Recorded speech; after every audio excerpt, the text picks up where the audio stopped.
So, how does it work? Well, this cloak is basically a sheet of hexagonal pixels that can change temperature very quickly. Onboard cameras can pick up the background scenery, then display that infrared image onto the cloak, allowing even a moving tank to match its surroundings. The maker's BAE systems say a vehicle can also pretend to be something else. For example, here on the left, you can see a tank with adaptive off. Then on the right, you can see it with the technology on, and it's mimicking a car nearby. This, the company says, will reduce the chances of it being attacked. It apparently works both in the day and night, and when the vehicle is moving. When we spoke to the company, they admitted it's not 100% invisible. The outline can be seen by the naked eye. But they told us the main advantage of the technology is that it confuses heat-seeking missiles. They said it could be in production in 2 years. Shalom, call Allah Yahweh Ba'ashem Yahushai. Double honors to the men, my teachers, who I learned this truth from, beginning with the apostles, the notice, and on the men on down on great millstone. Yahweh Ba'ashem Yahushai Barakathum to the hopeful elect. Alright, and just a quick video. Just wanna one of many because we know that Esau has all type of stuff, all type of weaponry that we can't even fathom. All right, and you still got a lot of Jakes that they think that this is a far-fetched idea, dealing with Esau and his technology, his weapons and things of that nature. But nevertheless, this is his blessing. When you go to Genesis, the 27th chapter. All right, going all the way down.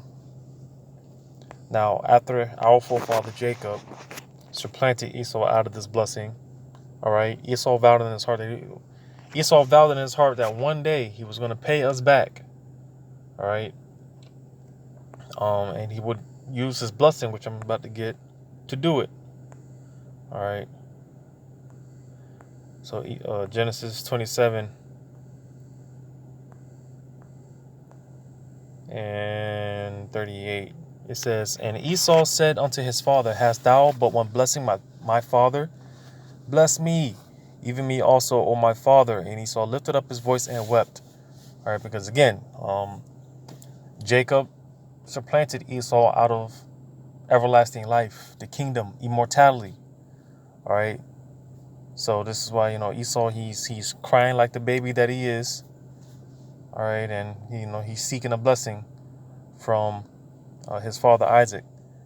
And reading on, it says, "And Isaac his father answered and said unto him, Behold, thy dwelling shall be the fatness of the earth and of the dew of heaven from above. And by thy sword shalt thou live and shalt serve thy brother. And it shall come to pass, when thou shalt have dominion, that thou shalt break his yoke from off thy neck." All right, so here it is again, and if you understand the precept,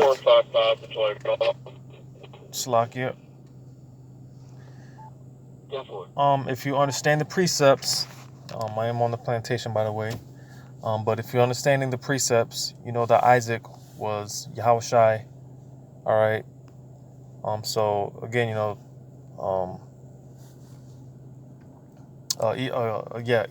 Isaac giving Esau the blessing of the sword. Right. The verse above, it talks about the fatness of the earth and the dew of heaven. Pretty much Esau, he has pretty much everything.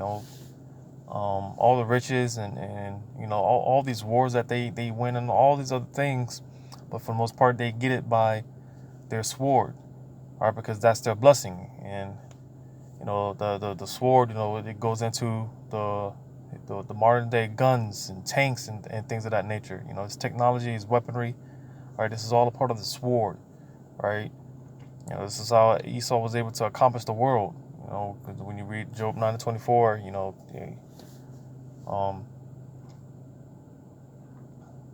me just get it real quick. Right, the earth is given unto the hand of the wicked. Okay, I didn't want to completely butcher it. But yeah, the earth is given into the hand of the wicked. And again, how was he able to conquer this? To fulfill that is through his blessing through the sword. And Esau, he's always had some type of. When you go to Genesis 4, this is going into the offspring of Cain, the lineage of Cain. Which again, if you know the history, all right, and if you understand the precepts, all right, Cain was reincarnated. He came back as Esau. All right, so the same spirit that was in Cain is the same spirit that's in Esau, Edom. All right, just like Abel. Abel came back reincarnated. He was Jacob, our forefather. All right, so and just like how Cain slew and killed his brother Abel. All right, I mean, because this whole thing with so-called blacks and so-called whites, this ongoing beef and struggle, right? This is something that is, this has been going on since the beginning, Genesis, all right? And again, it's because of this, it's because Esau, because you got a lot of Esau, you got a lot of Edomites, so-called white people. They think that they hate Jake because of their skin color, but they don't even understand and know why that, it's because our forefathers supplanted their forefather out of the blessing, all right, on a deeper level, all right, because again, they don't even understand why they hate us so much, all right. Color has nothing to do with it, all right, but nevertheless, we read here in Genesis 4, let's start at verse 17. It says, "And Cain knew his wife, and she conceived and bare Enoch, and he builded a city and called the name of the city after the name of his son Enoch." Now, this isn't talking about the Enoch that was translated, all right, because you had an Enoch that was on the right hand, pretty much, and this Enoch, he was an Enoch on the left hand, all right. So this isn't talking about the same Enoch that was translated, all right. Reading on, it says, "And unto Enoch was born Irad, and Irad begot Mahujael, and Mahujael begot Methusael, and Methusael begot Lamech." All right, so this is this is the lineage of Cain, which again, Cain, that same spirit that's in Cain was reincarnated back in as Esau. All right. Jump down to verse 22. Now remember, this is the lineage of Cain still, right? It says, "And Zillah, she also bare Tubal Cain, and an instructor of every artificial in brass and iron." All right, because again, Esau, they've always had some intellectual of dealing with weaponry. All right, because again, it talks about how he was an instructor of every artificer in brass and iron, which basically, they the basically, goes into making weapons. All right, they've always had that knowledge of, building weapons and making weapons and things of that nature. All right, and again, this is his blessing. All right, given to him by Yahweh Bashim Shai. All right, and when it talks about what does it say? Let me see what it says real quick in Revelations. Does it say dragon? Revelations 12. Oh, the devil. Revelations 12 and 12, it says, "Therefore rejoice, ye heavens, and ye that dwell in them. Woe to the inhabitants of the earth and of the sea, for the devil is come down unto you, having great wrath, because you know that he have but a short time." All right, and again, the way that he's going to come down on, Jake, so-called Black Hispanics and American Indians, is through his blessing through the sword, because being that Jake is far more superior as far as physicality, Esau can't touch us, and this is why they always revert to the sword, their blessing, they always revert to their guns and things of that nature. All right, And again, this is how they're going to come down, because again, it's a far-fetched idea to a lot of people when we talk about these things and we bring these things out, you know. But nevertheless, Esau, they've got things that we can't even fathom, man. Things that it in a sense, it is a far-fetched idea. But again, this is why Yahweh Shemel Shai talks about raising up that standard in Isaiah 59:19, all right? Because again, we would believe, Yahweh Shemel Shai is going to give certain of his men spiritual power, because again, Esau, they've got technology, they've got weapons so far in advance, man. It's when you look into their direct energy weapons and what those things can do, what those things are capable of, right? Being able to pretty much take out an engine block from a vehicle that's traveling at high speeds. Not even taking out the whole vehicle itself, but just the engine block. They've got stuff that we can't even fathom. The exoskeletons and the RoboCops, the Terminators, and they've got these things.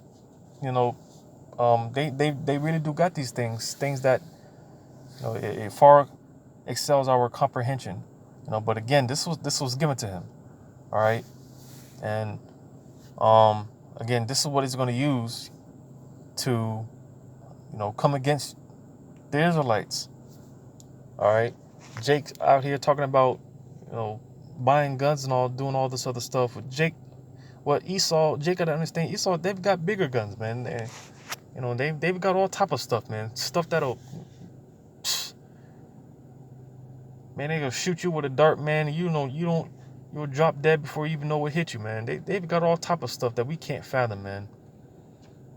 But again, it all goes back to his blessing, and this whole thing with invisible tanks and stuff and camouflage vehicles. That's not even scratching the surface with what Esau's got. And this is why Yahweh Shemel Shai is going to have to give certain men his spiritual powers, because it's going to get so bad. And Esau, he's got things so far beyond what we can imagine. Yahweh Shemel Shai, he's going to have to give certain men spiritual powers. He's going to have to lift up that standard, because Esau, they really got these things, stacked up. All right. And again, 411 radio check. Understanding that and believing that, Yahweh Shemel Shai is going to give us spiritual powers. All right. Esau knows this. When you go to, what is that? Wisdom of Solomon, the 2nd chapter. They're going to test that. They're going to test his theory, and they're going to use their blessing. I think it's 15. Wisdom of Solomon 2 and 15. 411 radio check. Come on now. 455 copy.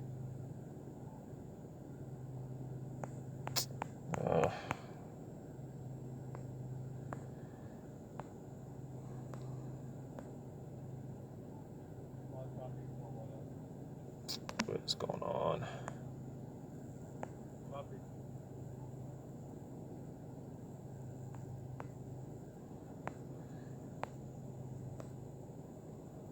Wisdom of Solomon. Okay. Jump down to verse.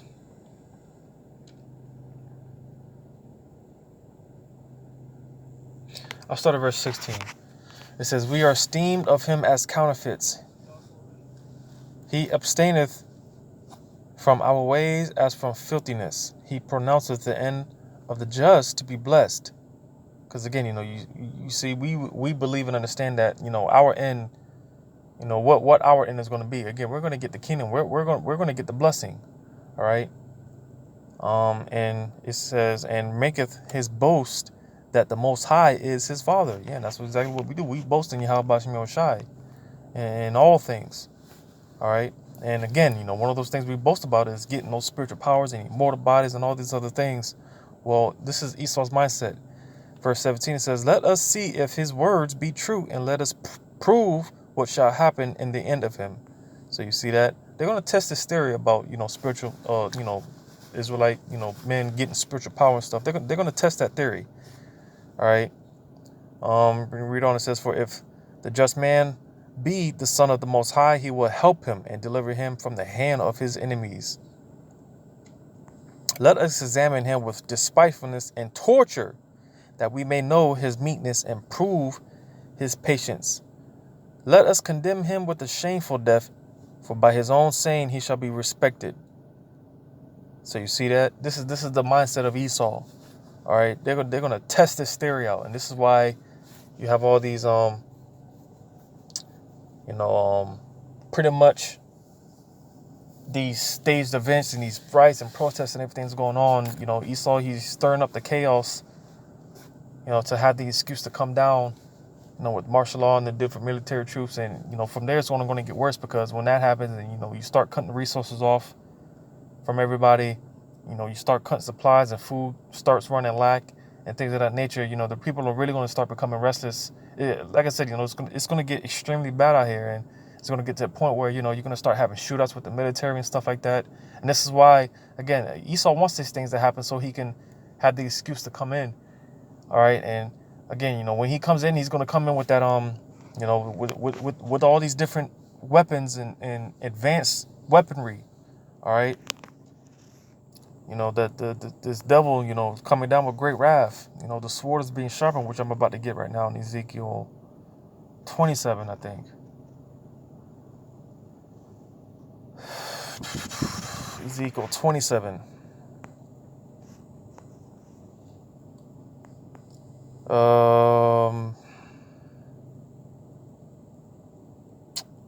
Let's try 28. Ezekiel 28. No, where's that at? We try 25 then.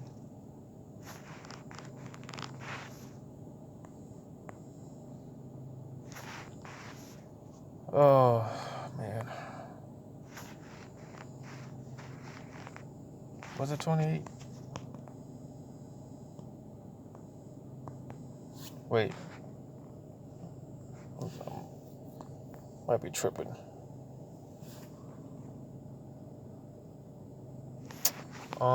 What does it say?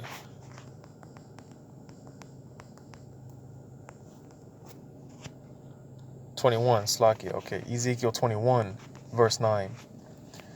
It says, "Son of man, prophesy and say, thus saith Yahweh, say a sword is sharpened and also furbished."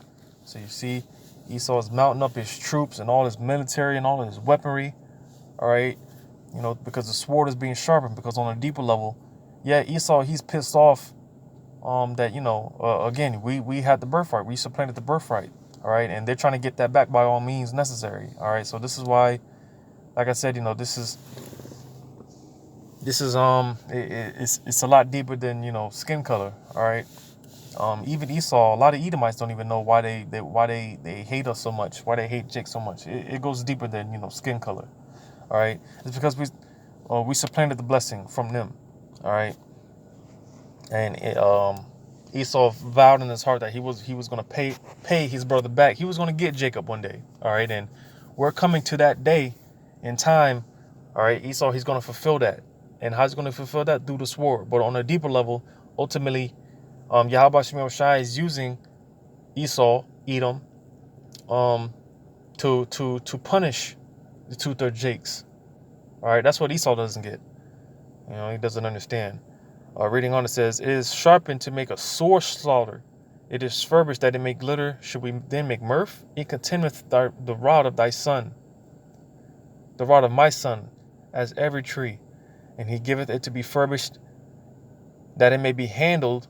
This sword is sharpened, and it is furbished to give it into the hand of the slayer." So you see, because like I said, Isaac gave the blessing to Esau, the sword. And again, when you understand when you have that understanding, that Isaac was Yahushai.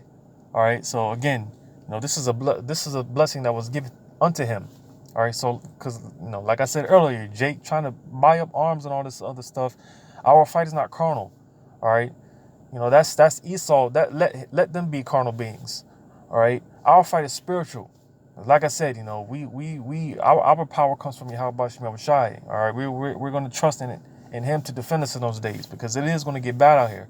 All right, you know, you're gonna have a lot of slaughtering taking place on the streets of America and throughout the world. All right. But again, you know, this is something that was a blessing that was given to him.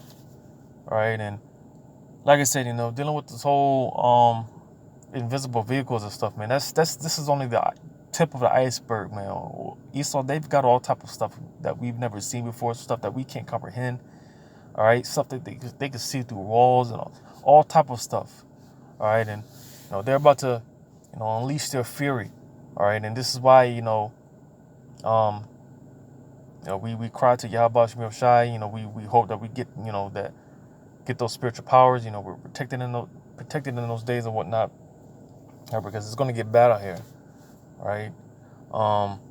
So yeah, you know, that was it on that. You know, just I'm always on the lookout for these kinds of things. You know, Esau and the stuff that he has out there. You know, but nevertheless, we give all credit to Yahweh Hashem Yahushua once again. Double honors to my teachers, the men who I learned this truth from, the apostles, the elders, and all the men on down from Great Millstone. Yahweh Hashem Yahushua brought them to the hopefully leg. Until next time, Shalom.